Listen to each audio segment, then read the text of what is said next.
শুভ সকাল বন্ধুরা, চলে আসলাম নতুন একটা রেসিপি। টমেটো দিয়ে ছোট মাছ, সব ধরনের মশলা দিয়ে দিয়েছি। এখানে কিন্তু আমি বাটা মশলা অ্যাড করব না, কেটে দিয়েছি দেখতেই পারছেন। আর গুঁড়ো মশলা দিয়েছি। এবার এটা আমি ভালো করে হাত দিয়ে মেখে নেব।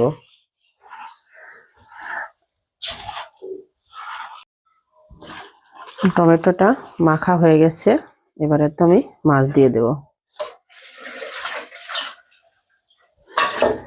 মাছটা দিয়ে হালকাভাবে নেড়ে এতে সামান্য পানি দিব, খুব বেশি পানি দিব না। সামান্য পানি দিয়ে চুলায় বসিয়ে দেব। দেখেন আমার টমেটো ও ছোট মাছের তরকারিটা উথল উঠে আসছে। আমার তরকারিটা হয়ে গেছে। আর এটা কেমন হয়েছে অবশ্যই সবাই কমেন্ট করে জানাবেন। সবাই ভালো থাকবেন, সুস্থ থাকবেন। আল্লাহ হাফেজ।